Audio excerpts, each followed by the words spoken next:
आज जो मैं आपको पाठ पढ़ाने जा रही हूँ उस पाठ का नाम है संत अल्फोंसा, भारत की प्रथम महिला संत। और यह पाठ मैंने लिया है आपकी पुस्तक पलाश से। और इस पाठ को समझने से पहले, क्योंकि ये जो पाठ है यह पाठ संत अल्फोंसा के नाम पर है, तो इसको समझने से पहले थोड़ा हम इनके विषय में थोड़ा और जान लेते हैं कि ये कहाँ से जन्मी थी, क्या इनका जीवन था और ये संत की उपाधि मिलती कैसे है, क्या है ये संत की उपाधि। तो इनका जीवन अगर हम देखें तो ये केरल की एक कैथोलिक नन थी, सिस्टर थी ये, और इनका नाम था अल्फोंसा। तो अल्फोंसा को पोप बेनेडिक्ट 16वें ने वेटिकन सिटी में रविवार को एक समारोह में संत का दर्जा प्रदान किया था। और इसके साथ ही सिस्टर अल्फोंसा इस दर्जे को पाने वाली पहली भारत की महिला बनी थी। उस समय पहली ये महिला थी जिनको संत की उपाधि दी गई थी। अभी तक भारत में किसी को संत की उपाधि, किसी भी सिस्टर को या नन को संत की उपाधि, या ईसाई समुदाय में किसी को संत की उपाधि नहीं दी गई थी। जो जैसे संत हिंदी में है तो इंग्लिश में इसको सेंट कहते हैं। तो वेटिकन के सेंट पीटर्स स्क्वायर में इस आशय की घोषणा पर पूरे समूचे केरल के गिरजाघरों में विशेष प्रार्थनाएं आयोजित की गई उस समय। और सिस्टर अल्फोंसा के अलावा दुनिया भर के 3 अन्य लोगों को संत का दर्जा दिया गया था, लेकिन ये भारत की पहली थी। फिर उस समय कैथोलिक चर्च ने इससे पहले भारत में जन्मे फ्रांसीसी गोंजालो गार्सिया को यह दर्जा दिया था। चर्च सूत्रों पर कहना है कि रोमन कैथोलिक के 10,000 से अधिक संत हैं, और पहली बार ऐसा हुआ है जब भारत में किसी को पूर्ण संत का दर्जा प्रदान हुआ है। फिर उनका जो गृह नगर था वहाँ पर उत्सव का माहौल था। कोट्टायम से प्राप्त खबर के अनुसार वेटिकन में सिस्टर अल्फोंसा को संत का दर्जा देने के साथ ही उनके गृह नगर में उत्सव का माहौल बन गया। सिस्टर के जो पैतृक स्थान हैं भारगमन में बहुत ज़्यादा उत्सव का माहौल था। पटाखे फोड़े जा रहे थे, रोशनियाँ की जा रही थी। और अल्फोंसा के जो पुरखाओं का घर कुदामलूर है, तो उनसे भी जो जुड़ी चीज़ों को एक संग्रहालय में रखा गया है। और उस समय बहुत ही खुशियों का माहौल था। बहुत ज़्यादा लोग प्रसन्न थे इस बात से कि इनको संत की उपाधि दी जा रही है। मिठाइयाँ बांटी जा रही थीं और संग्रहालयों में लोगों की कतारें लगी हुई थी जहाँ पर इनसे जुड़ी हुई चीज़ों को रखा गया था, इनके पैतृक घर से जुड़ी हुई चीज़ों को रखा गया था। और वहाँ पर दिल्ली में के गिरजाघरों में भी विशेष प्रार्थनाएं हो रही थी। Catholic bishop conference of India ने कहा कि भारत के लोगों के लिए सिस्टर एक प्रेरणा है और उन्हें संत का दर्जा मिलने से सभी गिरजाघरों का गौरव बढ़ जाएगा। उसके बाद ये जो संत बनने की जो प्रक्रिया है ये भी बहुत लंबी होती है, ये कोई आसान काम नहीं है। तो इसमें भी बड़ा समय लगता है किसी को संत घोषित करने में। तो Roman Catholic none sister Alphonsa को संत की उपाधि मिलना इस समुदाय के लिए खुशी की बात थी। और मगर संत घोषित करने की यह प्रक्रिया बहुत ही कठिन होती है। बहुत से बातों को देखा जाता है। तो भारत में ईसाइयों के बीच सबसे लोकप्रिय नाम आप जानते हैं, मदर टेरेसा है। इनको इसी लंबी प्रक्रिया की वजह से आज तक संत घोषित नहीं किया जा सका है। और यह प्रक्रिया न सिर्फ कठिन है बल्कि बहुत वक्त, पैसा, गवाहियाँ और चमत्कार आदि सबको देखा जाता है। और इसके बाद भी चर्च में इस पूरी प्रक्रिया के दौरान बहुत सारे नियम हैं जिनका कड़ाई से पालन करना होता है, तब जाके किसी को संत की उपाधि दी जाती है। तो सबसे पहले तो यह तय करने के लिए कि कौन संत की पदवी के योग्य है, वेटिकन अपने धर्म संघ से यह बताने के लिए कहता है कि किसी को संत घोषित करने के पीछे क्या कारण है, कैसे हम किसी को संत घोषित कर सकते हैं। तो आमतौर पर जैसे संत घोषित करवाने की कोशिश की जाती है, उसके जो अनुयायी होते हैं, बिशप होते हैं, उनके पास जाकर आपको ये साबित करना होगा और अपने व्यक्तिगत जीवन और के बारे में बताना होगा, और जो भी दैवीय गुण हैं उनको भी बताना होगा। जब यह पता लग जाता है कि संबंधित व्यक्ति सच में संत की उपाधि का हकदार है, तो चर्च द्वारा नियुक्त लोगों से बातचीत करता है और उस व्यक्ति को फिर जानते हैं, सब लोग बातचीत करते हैं, पूछते हैं, और जो संबंधित व्यक्ति के बारे में व्यक्तिगत गवाहियाँ, पत्रों, लेखों को इकट्ठा किया जाता है। इसके बाद इन सभी सूचनाओं के आधार पर एक पेपर तैयार किया जाता है और सबूतों से यह साबित होता है कि उस व्यक्ति के जीवन में नायक वाले गुण थे, तब पोप द्वारा उसे पूज्य की उपाधि या संत की उपाधि दी जाती है। फिर अगला चरण होता है चमत्कार का। इसमें यह देखा जाता है कि मुसीबत का मारा कोई व्यक्ति यदि संबंधित व्यक्ति की प्रार्थना करता है तो उसकी मुसीबत का अंत होता है या नहीं। यदि मान लीजिए संत अल्फोंसा से कोई व्यक्ति प्रभावित हो, उसके जीवन में कोई दुख हो, संकट हो, और उन्होंने उनका नाम लेकर प्रार्थना की और वह प्रार्थना सुन ली गई, उसके जीवन में चमत्कार हुआ, तो इस तरह से गवाहों को इकट्ठा करते हैं। चमत्कारों को सुन सुनकर, लोगों के बारे में जान जानकर उस व्यक्ति के विषय में गवाहियाँ इकट्ठा की जाती हैं। फिर तब जाके उस व्यक्ति को संत की उपाधि दी जाती है। और यदि यह साबित हो जाए कि प्रार्थना का असर हुआ है, उस व्यक्ति के जीवन में कार्य हुआ है, तो उसको साबित करने के लिए गवाहियाँ और सबूतों का फिर सिलसिला चलने लगता है। और ये प्रक्रिया पूरी करने के बाद फिर पोप संबंधित व्यक्ति को धन्य घोषित करते हैं, ब्लेस्ड घोषित करते हैं कि वह व्यक्ति धन्य है और आशीषित। ब्लेस्ड मतलब हिंदी में बोलेंगे तो कहेंगे आशीषित है, उसके द्वारा लोगों को ब्लेसिंग्स मिल रही, आशीष मिल रही हैं। इसके बाद का चरण आखिरी होता है, जिसमें पोप वेटिकन में आयोजित एक भव्य समारोह में संत की उपाधि प्रदान करते हैं। मगर इसके लिए एक दूसरा चमत्कार सामने आना ज़रूरी है। इस चमत्कार को भी स्थापित किया जाता है। मतलब केवल एक ही व्यक्ति की गवाही से नहीं काम चलेगा, कई सारी गवाहियाँ चाहिए, कई सारे चमत्कार चाहिए, तब फिर जाकर किसी को संत की उपाधि दी जाती है। और मदर टेरेसा की जैसे हम जाने तो उनकी मृत्यु से पहले एक नियम यह था कि किसी आदर्श व्यक्ति की मृत्यु के 5 वर्ष बाद उसे संत घोषित करने का पहला चरण शुरू होता था। मगर मदर टेरेसा के जीवन को देखते हुए पोप ने यह नियम समाप्त कर दिया और मदर टेरेसा को संत घोषित करने की प्रक्रिया सिर्फ 1 वर्ष बाद ही शुरू हो गई थी। मगर यह पूरी प्रक्रिया इतनी लंबी और जटिल है कि अभी तक मदर टेरेसा को आधिकारिक रूप से यह जो है सम्मान प्राप्त नहीं हो पाया है। तो यह है एक व्यक्ति को संत की उपाधि प्राप्त करना। तो ज़्यादातर जो सिस्टर्स होती हैं, जो शुरू से ही इस धर्म की सेवा में लगी रहती हैं, तो उनके जीवन में उनकी मृत्यु के पश्चात इस तरह के काम ज़्यादा देखने को मिलते हैं। संत की उपाधि का ज़्यादा उनके जीवन में महत्व होता है, या यूँ कहें कि संत की उपाधि के पाने के वो ज़्यादा हकदार होते हैं। और उनकी मृत्यु के बाद फिर ये प्रक्रिया चलती। मैंने जिस तरह आपसे बताया कि अगर मान लीजिए मेरे जीवन में कोई दुख है, कष्ट है, और मैं गई मदर टेरेसा के नाम पे प्रार्थना मैंने की और प्रार्थना कर रही हूँ, जाप कर रही हूँ, और मेरी प्रार्थना सुन ली जा रही है, तो इसके बाद फिर ये होगा कि हाँ मैं लोगों को बताऊंगी कि हाँ मैंने मदर टेरेसा का नाम लेकर मैंने प्रार्थना की और मेरी प्रार्थना सुन ली गई। फिर मेरी गवाही को इकट्ठा करेंगे, फिर 2-3 लोगों से और पूछेंगे उनके जीवन में भी कुछ ऐसा चमत्कार हुआ है, तो फिर जाकर इस तरह की प्रक्रियाएं शुरू होती हैं। तो ये प्रक्रिया काफ़ी जटिल है। तो लोग अपने जीवन के द्वारा जीवित रहने पर भी लोगों को प्रभावित करते हैं, और इस तरह की उपाधि का मिलना बहुत ही मुश्किल है, बहुत ही कठिन है। तो आइए अब हम सब इस पाठ को थोड़ा सा विस्तार से हम लोग पढ़ते हैं। केरल के दक्षिण भारत में कोट्टयम नामक एक शहर है। वहीं के कुटामलूर गांव में 19 अगस्त 1910 को मुत्ताधुप दत्त, जोसेफ और मरियम के परिवार एक बालिका का जन्म हुआ, जिसका नाम अन्ना कुट्टी रखा गया। जन्म देने के बाद उनकी माँ सदा के लिए चल बसी, मतलब माँ की मृत्यु हुई जन्म देने के बाद ही।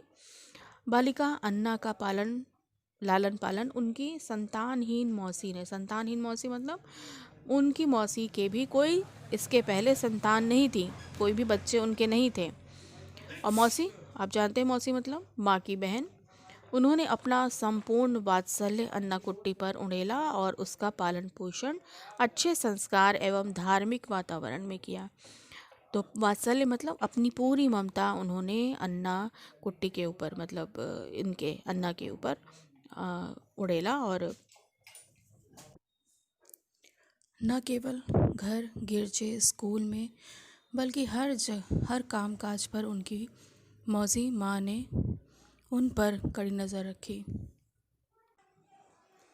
रखी। अल्फोंसा ने अपनी आत्मकथा में लिखा है कि छोटी मोटी त्रुटियों के लिए भी माता जी मुझे बहुत झिड़कती थी, लेकिन झिड़कियों के बाद मौसी माँ के आलिंगन, वात्सल्य, प्रेम एवं चुंबन से उसका हृदय आह्लादित हो उठता था। तो ये जो पूरा पहला पैराग्राफ है, इस पर बहुत सारी ऐसी बातें हैं जो आपको गौर करनी चाहिए। तो सबसे पहले जो बात है वो यह है कि मौसी ने इनका लालन पालन किया, और जो उनका धार्मिक संस्कार था, मतलब ईसाई धर्म में उनका जन्म हुआ था, तो ईसाई धर्म के अनुसार उन्होंने उनका लालन पोषण किया और वैसा ही वातावरण उनको प्रदान किया, मतलब अपने धर्म से जुड़ी हुई बातें उनको सिखाई।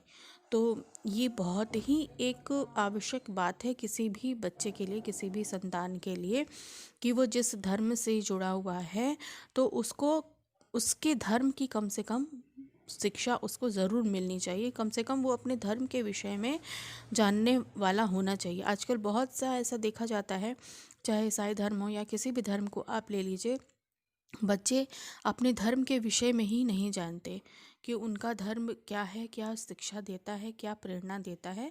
बच्चे आजकल इन सब चीज़ों से वंचित रहते हैं। क्यों वंचित रहते हैं? सबसे पहली बात तो ये होती है कि जो घर के बड़े हैं, माता पिता हैं, उनके पास इतना समय ही नहीं बचता कि अपने बच्चों को इस तरह की धार्मिक शिक्षाएं दें। दूसरा ये, बच्चे घर में देखते हैं कि घर का माहौल कैसा है। जब घर का माहौल ही धार्मिक नहीं होगा तो बच्चे भी अरुचि दिखाते हैं इन सारी बातों पर। तो हमको चाहिए कि अपने बच्चों को हम इस तरह की धार्मिक शिक्षाएं दिया करें बचपन से ही, ताकि उनके अंदर अच्छे संस्कार आएँ। क्योंकि कोई भी धर्म, किसी भी धर्म को आप ले लीजिए, आपको कोई गलत बात नहीं सिखाता है। सारे धर्म अपने लोगों को अच्छी बातें ही सिखाते हैं। तो व्यक्ति अगर इस तरह से धार्मिक और संस्कार के साथ पलेगा, बड़ा होगा, तो वो ज़रूर एक अच्छा इंसान आगे चलकर बनेगा। दूसरा, हम देखते हैं कि उनको ना केवल घर की परंतु गिरजे, स्कूल आदि के हर काम में जो है उनकी मौसी जो है उन पर कड़ी नज़र रखती थी। तो अगर चाहे लड़का हो या लड़की हो, लड़कियों के लिए हम देखते हैं कि माँ लोग घर के काम काज में उनको टोकती रहती हैं, डांटती रहती। तो आपको जो है इस समय बहुत बुरा लगता होगा कि क्यों मुझे बार बार टोकती रहती हैं, डांटती रहती हैं। लेकिन आप इस बात को मान लीजिए, ये छोटी मोटी जो डांट है, ये आगे आपके जीवन में बहुत ज़्यादा काम आने वाली हैं। तो कोई आपको बड़ा आपके किसी भी गलत काम को अगर टोक रहा है या आपके ऊपर नज़र रखा है, तो आप ये मत जानिए, ये मत सोचिए कि वो व्यक्ति आपसे प्यार नहीं करता, आपको पसंद नहीं करता। ऐसी बातें नहीं हैं। आप एक साधारण सा एक एग्ज़ाम्पल मैं आपको दूंगी। आप माली को देखिए, माली जो पौधों को लगाता है, सींचता है, तो वो भी उसको एक इंसान की तरह ही पालन पोषण अपने पौधे का करता है और उसको पानी, खाद समय पर सब कुछ देता रहता है। और उसकी बढ़ोतरी के लिए कभी उस पर कटाई करता है, कभी उसकी डालियों को काटता रहता है, छांटता रहता है, कभी कुछ दवाइयाँ डालता रहता है। क्यों करता है? क्योंकि उसको पता है अगर वो इस तरह से नहीं करेगा तो पौधा जो है आगे बड़ा नहीं होगा। अगर मान लीजिए आपके माता पिता हर समय आपको दुलार प्यार करते रहें, को गोद में लेके बैठे रहें हर समय, तो ये जो दुनिया है जहाँ पे इतने सारे कॉम्पिटिशन्स हैं, इतनी सारी नेगेटिव चीज़ें आप अपने अगल बगल देख रहे हैं, तो आप इस संसार में एक कदम भी चलने के योग्य नहीं रहेंगे। आप बहुत ही ज़्यादा मतलब किसी से भी मुकाबला करने के योग्य नहीं बचेंगे। तो ये सारी बातें बहुत ही ज़रूरी हैं। आपको बचपन में इस तरह का अगर परिवेश है, वातावरण मिल रहा है, तो आप कभी भी इस चीज़ का ना तो इनकार करिए और ना ही इस डांट का, झड़प का आप बुरा मानिए। फिर आगे हम पढ़ते हैं। प्रभु ने अन्नकुट्टी को एक श्रेष्ठ व्यक्तित्व देकर अलंकृत किया था, मतलब उनको संवारा था। प्रभु ने मतलब ईसाई धर्म में इन्होंने जन्म लिया था, तो ये प्रभु जो यहाँ पर संबोधित किया जा रहा है, तो ईसाई धर्म के गुरु यीशु मसीह के लिए ही बोला जा रहा है कि उन्होंने इसको बहुत अच्छे संस्कार दिए थे। तो कुछ संस्कार हम अपने माता पिता से प्राप्त करते हैं और कुछ संस्कार ऐसे होते हैं जो हमें ईश्वर के तरफ से ही मिलते हैं, जो हमारे पास जन्म से ही होते हैं। असाधारण सौंदर्य, आध्यात्मिक निर्मलता, मधुर वाणी और आकर्षक भाषण शैली से अन्नकुट्टी सुशोभित थी, मतलब बहुत खूबसूरत थी।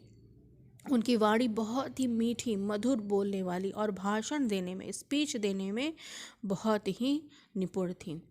जब अन्नकुट्टी 13 वर्ष की नव युवती हो गई तो उसकी सरलता और सुशीलता के साथ साथ उसका रूप सौंदर्य भी निखर उठा। मतलब जैसे जैसे वो यंग होती गई, बहुत सुंदर होती गई।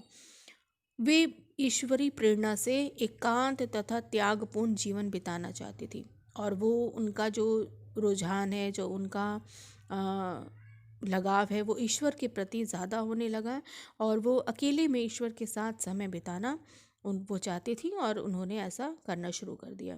किंतु उनकी मौसी का विचार भिन्न था। वह अन्ना को वैवाहिक जीवन में बांधकर एक सुखद परिवार में उन्हें देखना चाहती थी, न कि एक सन्यासिनी के रूप में। तो ये स्वाभाविक बात है, अगर कोई माँ हो, पिता हो, तो वो संसार में रहने वाला व्यक्ति यही जानता है, यही सोचता है कि व्यक्ति का जन्म हुआ, बड़ा हुआ, पढ़ा लिखा, उसके बाद उसकी शादी होगी। तो यहाँ पर उनकी मौसी का इस तरह से सोचना भी स्वाभाविक था। उन्होंने भी यही सोचा कि पालन पोषण उन्होंने एक माँ की तरह किया, तो बच्ची बड़ी हो गई तो उसके बाद उसकी शादी हो जानी चाहिए और अपने परिवार में उसको सुखी होना चाहिए। लेकिन वो तो एक सन्यासी बनना चाहती थी, एक धर्म से जुड़े हुए एक धर्मगुरु बनना चाहती थी। तो आत्मीय निर्मलता से संपन्न अन्नकुट्टी की अंतरात्मा उसे चेतावनी देती रही कि भौतिक सौंदर्य क्षणिक और नश्वर है एवं आत्मीय सौंदर्य अनश्वर है। तो एकांत में वो जब भी ईश्वर के समीप में जाती थी, ईश्वर के निकट जाती थी, या ऐसे भी हमेशा उनके अंतर्मन से एक आवाज़ आती रहती थी कि जो भी ये सांसारिक सौंदर्य है और भोग विलास की जो भी चीज़ें हैं, ये क्षण भर की हैं, ये हमेशा हमारे साथ रहने वाली नहीं। आपका रूप सौंदर्य यहाँ बहुत सुंदर है, खूबसूरत है देखने में, तो हमेशा आपकी खूबसूरती नहीं रहेगी। किसी दिन आप बूढ़े होंगे, फिर ये जो खूबसूरती है सब आपकी चली जाएगी, या सांसारिक भोग विलास में आप हैं तो ये सारी भी चीज़ें धीरे धीरे समाप्त हो जाएंगी। और जो भी अगर स्थायी है तो वो है ईश्वर। ईश्वर का ही दिया हुआ सारा सब कुछ स्थायी होता है और उसको कोई भी नष्ट नहीं कर सकता। उसकी अनश्वरता के सामने दुनिया का सारा सौंदर्य बिल्कुल शून्य है, निस्सार है। और ईश्वर का दिया हुआ जो त्याग और बलिदान और आत्मा की शुद्धता, पवित्रता है, ये हमेशा आपके साथ रहने वाली है, इसका कोई भी अंत नहीं है। जीवन जल के निर्मल स्रोत को छोड़कर छोटे मोटे तालाब के कीचड़ भरे पानी को ढूंढते फिरना कितनी बेवकूफ़ी है। जीवन के निर्मल स्रोता मतलब ईश्वर के सामीप्य, जहाँ पर जीवन का हर एक सुख, हर एक शांति आपको जहाँ पर मिलेगी, उस ईश्वर को छोड़कर हम छोटे मोटे सुख के पीछे क्यों भागना चाहते हैं? उस छोटे मोटे कीचड़ में हम क्यों अपना समय बर्बाद करना चाहते हैं? अन्नाकुट्टी ने अपनी अंतरात्मा की आवाज़ पर ध्यान दिया। उसने घंटों प्रार्थना में बिताए। क्रूसित यीशु से उन्हें प्रेरणा और शक्ति मिली कि सारे लौकिक भोग विलास को छोड़कर अपना संपूर्ण जीवन यीशु की सेवा में अर्पित करें। क्रूसित यीशु, आप जानते हैं कि यीशु मसीह को क्रूस पर, सलीब पर चढ़ाया गया था और फिर वो तीसरे दिन जी उठे थे। तो यहाँ पर उन्हीं का वर्णन है, क्रूसित यीशु लिखा है। तो यहाँ पर कहती हैं कि जब वो समय बिताती थी, बहुत ज़्यादा समय उन्होंने ईश्वर के समीप में बिताना शुरू कर दिया, घंटों घंटों वो प्रार्थना किया करती थी। और उसके बाद उनको यही प्रेरणा मिली कि जो ये नश्वर चीज़ें हैं, संसार की जितनी भी चीज़ें हैं, ये सारी लौकिक चीज़ें हैं, भोग विलास की चीज़ें हैं, तो इनको छोड़कर अपना सारा जीवन यीशु की सेवा में बिताएं। उन्होंने ईसा मसीह से कहा, जिस अनुपम से तूने मुझे सजाया संवारा, वह सौंदर्य तेरी सेवा के लिए ही मैं अर्पण करूंगी। तो उन्होंने ये प्रण किया अपने मन में ईश्वर से कि जो आपने मुझे रूप सौंदर्य दिया है, जिस गुणों से आपने मुझे सजाया है, संवारा है, तो ये सारे गुण मैं आपकी सेवा में ही लगाऊंगी। उनकी अंतरात्मा ने कहा कि ईसा मसीह ही मेरा सर्वस्व है। सर्वस्व है माने सब कुछ है, वही मेरे सब कुछ है, वही मेरी संसार है, वही मेरी दुनिया, वही मेरे माता पिता भाई बहन सब वही हैं। दुनिया की कोई भी चीज़ प्रभु से मुझे अलग नहीं कर सकेगी। अपना यह दृढ़ निश्चय उन्होंने अपने माता पिताजी और अपने पिताजी जो कि जीवित थे, माँ की इनकी मृत्यु हो गई थी, मौसा मौसी को बताया। उनके दृढ़ निश्चय के सामने सारे परिवार वालों को हार माननी पड़ी। 2 अगस्त 1928 को अन्नाकुट्टी भरनांगामन फ्रांसिस्कन क्लारिस्ट आश्रम में संन्यासार्थी बनकर अपने पिताजी, मौसी एवं मौसा के साथ आए। परिवार वालों ने अपनी दुलारी बेटी को आश्रम की अध्यक्षता के हाथों सौंप दिया और आंसू बहाते वापस लौट गए। मतलब ये तिथि थी 2 अगस्त की, जहाँ पर इनको उस आश्रम में उस सिस्टर्स लोग जहाँ इस पदवी को प्राप्त करती हैं, जो ट्रेनिंग सेंटर होती हैं, वहाँ पे इनको लाकर छोड़ दिया गया। क्योंकि इसके बाद जो सिस्टर लोगों का जीवन होता है बहुत ही कठिन होता है। जो ये फादर और सिस्टर का जीवन होता है, ये अपने पूरे सांसारिक रिश्ते नाते सब इनको त्यागना पड़ता है। सारी भोग विलास की वस्तुएं सब इनको त्याग कर उस संस्था से जुड़ जाना पड़ता है, तब ये उस ट्रेनिंग को पूरा करते हैं। फिर उसके बाद इनको सिस्टर या फादर की पदवी मिलती है। तो ये सारे परिवार रिश्ते नाते सबसे ये अलग हो जाते हैं, फिर उस परिवार से नहीं जुड़ते, इनको नया नाम भी दिया जाता है। तो इस तरह से वहाँ पर इनको इनके पिता ने और मौसा मौसी ने वहाँ पर उस आश्रम के सुपुर्द कर दिया। कलीसिया 2 अगस्त को संत अल्फोंसा लिगोरी का पर्व हर साल मनाती है। कलीसिया मतलब ईसाई धर्म के लोग। उसी संत के आदर में अन्नाकुट्टी को अल्फोंसा नाम दिया गया और अन्नाकुट्टी सिस्टर अल्फोंसा बन गई। मैंने जैसे बोला कि ये नाम, इनको नया नाम दिया जाता है जब ये सिस्टर फादर बनते हैं, तो इनको भी नया नाम मिला, अल्फोंसा नाम इनको दिया गया। तो अन्नाकुट्टी सिस्टर अल्फोंसा बन गई, तो अन्नाकुट्टी से इनका नाम अल्फोंसा हो गया। सिस्टर अल्फोंसा 18 साल तक व्रत रुद्ध जीवन बिताते हुए वर्णांगमन आश्रम के एक छोटे कमरे में सबसे अज्ञात होकर रहीं। तो अपना जो भी जीवन था इनका, तो ये अपने आप को बहुत अलग थलग रखती थी। एक छोटा सा रूम था और उसमें अजनबी की तरह वो वहाँ पर रहती थी। अपने समूह में रहने वाली सभी व्यक्तियों से वे अपार स्नेह करती थीं, किसी को भी अपने प्रेम से अलग नहीं रखती थीं। जो भी व्यक्ति अल्फोंसा से गुस्सा होकर उनके विरुद्ध दूसरों से उनकी बुराई करती थीं, उसे आशीष देने के लिए वे प्रभु से प्रार्थना करती थी। अगर कोई व्यक्ति है जो इनसे नाराज़ हो जाता था, क्योंकि इंसान मनुष्य जो होता है ना, वो इन सारे गुणों से भरा होता है, गुस्सा करना, क्रोध करना, एक दूसरे से जलना चिढ़ना। तो इस तरह का अगर कोई व्यक्ति करता था तो वो प्रभु से प्रार्थना करती थी कि आप इसको माफ़ करिए, इसको ब्लेसिंग्स दीजिए अपनी। तो एक दूसरे चिढ़ना जड़ना ये सारा सब कुछ होता रहता है। अल्फोंसा का ऐसा प्रेम और भाव देखकर शत्रु भी उनके मित्र हो जाते थे। वे किसी की निंदा नहीं करती थीं और सबकी मदद करने के लिए उत्सुक रहती थीं। तो ये सारे जो गुण आप देख रहे हैं ना, कि सबकी किसी की भी निंदा नहीं करती थी, सबसे प्रेम करती थी, यहाँ तक कि उनसे भी जो इनका बुरा चाहते थे। तो ये सारा व्यक्तित्व आप प्रभु यीशु के अंदर पाएंगे। तो ये उनके सामीप्य में गई थी, तो उनकी ब्लेसिंग्स इनको मिली थी, उनके सारे आशीषें इनको प्राप्त हो रही थी, तो उनका स्वभाव इनके अंदर आ गया था। जो भी ईश्वरीय गुण था वो इनके अंदर समा गया था। अपने सताने वालों से प्रेम करना, अपना बुरा चाहने वालों को माफ़ करना, उनकी गलतियों को क्षमा करना, सबसे प्रेम करना, तो ये सारा ईश्वरीय गुण इनके अंदर आ गया था।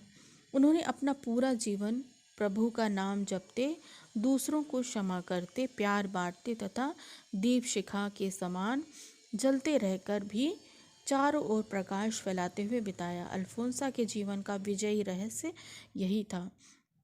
तो उनका जो जीवन था वो क्या था कि हमेशा दिन भर प्रभु की स्तुति में रहना, प्रभु की उपासना में रहना, ईश्वर की उपासना में रहना, और दूसरों को क्षमा करना, जो उनका बुरा चाह रहे हैं, उनसे दुश्मनी कर रहे हैं, उनको माफ़ करना, और हर एक किसी को प्यार बांटना, हर एक से, चाहे वो उनका बुरा चाहने वाला हो, चाहे उनके साथ रहने वाला हो, और दीप शिखा के समान जलते रहना, एक दिए की तरह जलते रहना। दिए का क्या कार्य होता है? वो तब तक जलता रहता है जब तक उसका अस्तित्व है।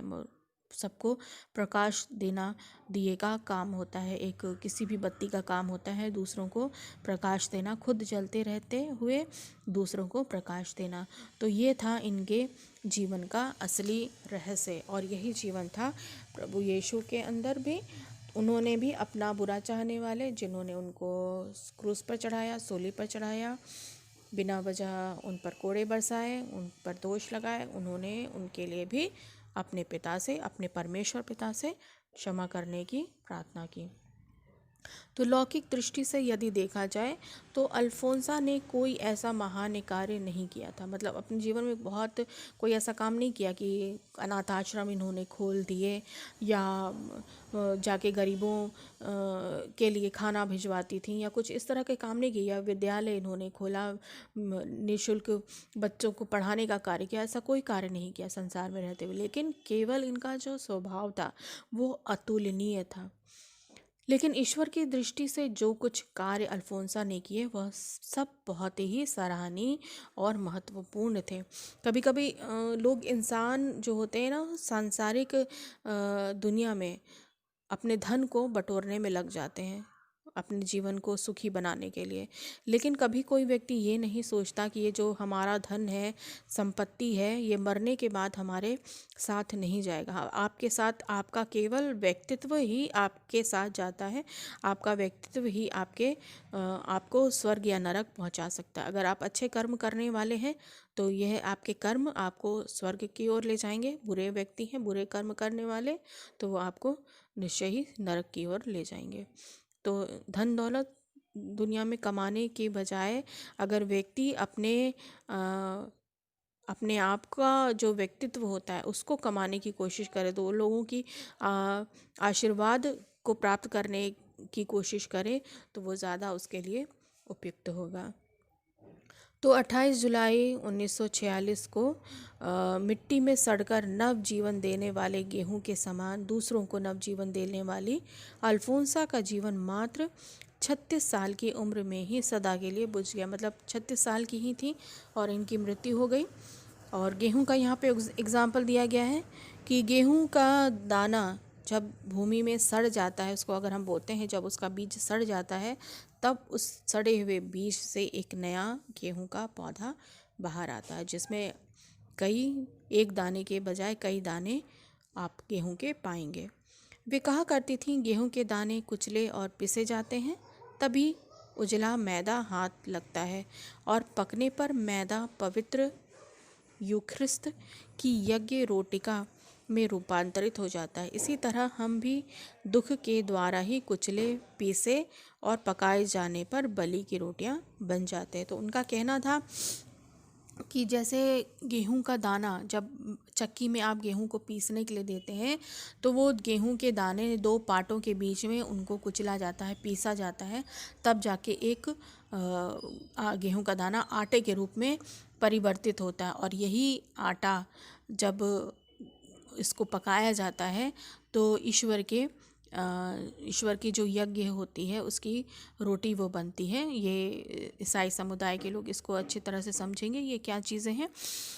उसके बाद व्यक्ति का एग्जाम्पल इसी से दिया है इन्होंने कि व्यक्ति भी ऐसे ही होता है। अगर वो ईश्वरीय रोटी बनना चाहता है या ईश्वरीय आशीषों से लबालब होना चाहता है, उसमें परिवर्तित होना चाहता है, तो उसको भी अपने जीवन में इसी तरह गेहूं के दाने की तरह ही कुचलने के लिए, पीसने के लिए तैयार होना चाहिए।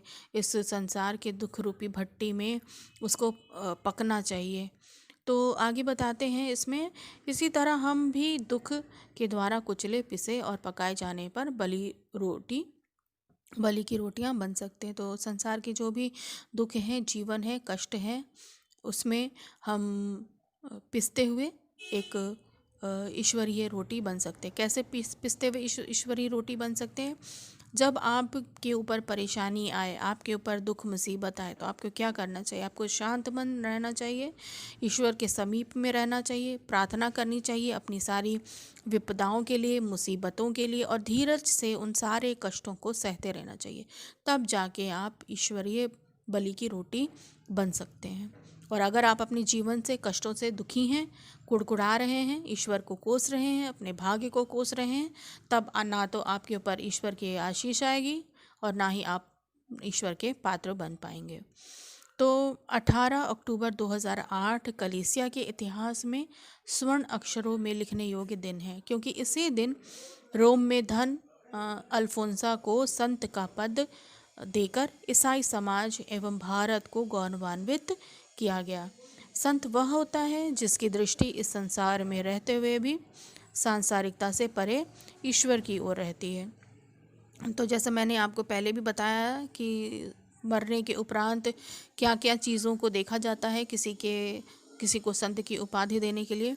तो ये भी एक बहुत ही इम्पॉर्टेंट चीज़ें हैं कि संसार में रहते हुए भी अगर कोई व्यक्ति संसार का नहीं है, उसके अंदर ईश्वरीय गुण है, तो ही ऐसे व्यक्ति के अंदर मरने के उपरांत भी इस तरह के ईश्वरीय गुण प्राप्त हो सकते हैं।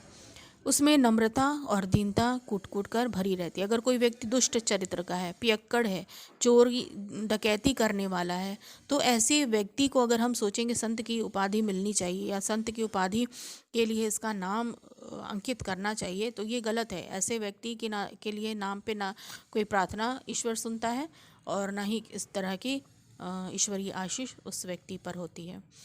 अपनी कमज़ोरियों और दुर्बलताओं से पूर्ण रूपेण वाकिफ होने के कारण ही वह ईश्वर पर पूर्णतः आश्रित रहता है। इस कारण स्वयं ईश्वर उसे संभालता है और उसे अपनी सामर्थ्य प्रदान करता है। अगर यहाँ पर जो लिखा है ईश्वर अपनी आशीष प्रदान करता है, और कमज़ोरियों और दुर्बलताओं को जब कोई व्यक्ति जानता है कि उसके जीवन में क्या कमी है, किस चीज़ में वो कमज़ोर है। कोई व्यक्ति बहुत अच्छा लिखता है लेकिन बोलने में कमज़ोर है, या किसी व्यक्ति को बहुत अच्छा गाना गाना आता है लेकिन वो इंस्ट्रूमेंट बजाने में निपुण है, या किसी और तरह की कोई शारीरिक दुर्बलता है, तो इन सारी चीज़ों को जानते हुए भी व्यक्ति अगर ईश्वर के समीप में रहता है, क्योंकि कई बार ऐसा होता है कि अगर हमारे अंदर कोई कमी है तो हम तुरंत ईश्वर के ऊपर दोष लगाना शुरू कर देते हैं कि क्यों मुझे ऐसा बनाया, क्यों मेरे अंदर ऐसी कमी आपने डाली। फलाने को तो आपने हर एक चीज़ों से संपन्न किया, उसको धन दौलत दी, हर एक सुंदरता, हर एक चीज़ों से आपने उसको संवारा, लेकिन मुझे क्यों ऐसी कमी मिली, मेरे घर में क्यों इस तरह की बातें होती, मेरे घर में क्यों माता पिता मेरे ऐसे हैं, या और भी तरह की जो भी बातें हैं। तो इस तरह से अगर व्यक्ति अपने आप को ईश्वर के समीप रखता है, अपनी कमज़ोरियों के बाद भी वो ईश्वर की निकटता में बना रहता है, तो ईश्वर ऐसे व्यक्ति को संभालता है, उसको अपनी शक्ति देता है, अपने सामर्थ्य से भरता है। तो फिर वो व्यक्ति अपनी सारी दुर्बलताओं से परे एक नया ही जीवन प्राप्त करता है।